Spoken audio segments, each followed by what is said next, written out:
Hey there everybody, it's Linnea here for Miss Ink Stamps, and today I am going to be using 4 stencils, 3 to create a background and 1 to layer on top. So really I guess I'm using all 4 to create my background, but I love this style of card for when you need a quick card, but you want to kind of still have it dressed up a little bit. So I'm going to start by using 3 stencils, Starry Night, Sparkles, and Snowfall, to create a background. So I'm starting here with the Starry Night stencil, and I'm going to ink blend some yellow ink on top. Now I'm being very thoughtful with my ink colors and type because I have an idea in my head. I want to use those 3 stencils to create a background, and then I want to use the Rainbow Builder stamp set, or stencil set rather, on top. And so I want to be able to layer inks over top of inks without having them blend together. So I'm careful to use a hybrid ink. I don't want to use a dye ink or a distress ink or a distress oxide ink because those inks aren't really going to layer on top very well. The oxides might do the trick, but I think these hybrid inks would do a better job, and they really do in the end. So now I'm going in with the Sparkles stencil, and I'm using a kind of a tealish color ink, and I'm blending over that, and you're going to see how this blends over top of those stars.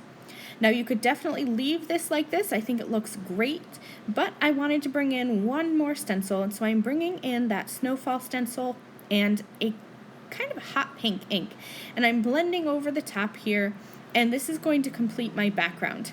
I think it would be really fun to just have this as a set background, even without those extra snowfall pieces on top. It kind of looks a little bit busy, but that's okay. I'm going to be covering most of it up anyway.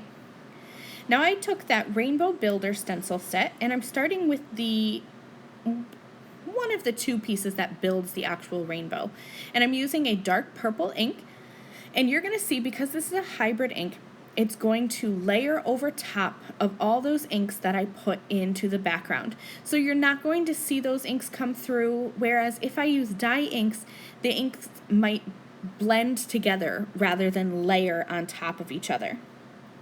I'm going to grab the second piece to this stencil and layer that right on top, and then I'll go grab a second color of ink and ink that up.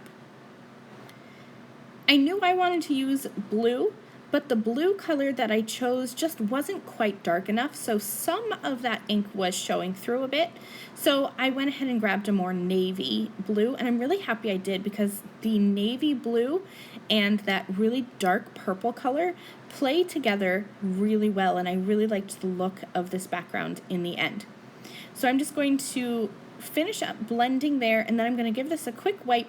Because there's a lot of ink still sitting on top of that stencil, I just didn't want to transfer any of that onto my background.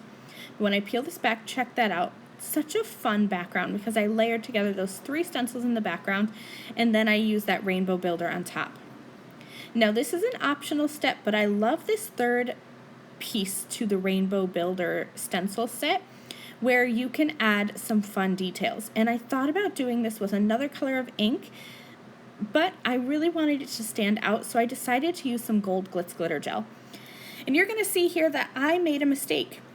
Every time I use this stencil set, I mean to mask off that heart that's in the center there, and every time I forget, but you'll see in the end how I kind of cover that up. I'm definitely not going to throw away this panel. It turned out gorgeous, and even though it was quick, I'm not one to throw away a panel and start over. I find a way to work with my mistakes. So yes, I have that heart in the center there, but I'm going to show you how to fix that. And usually when I make mistakes, I just cover them up, and that's what we're going to do today.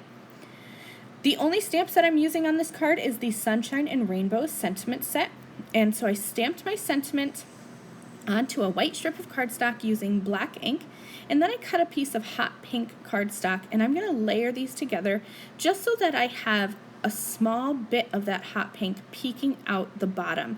I wanted this to kind of be like a drop shadow and not really a frame.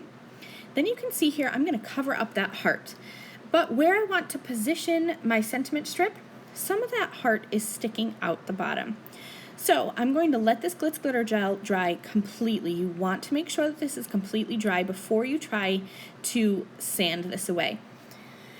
I have a pen blade here. It's one of those retractable type knives, and all I'm doing is lightly scratching away that glitz glitter gel.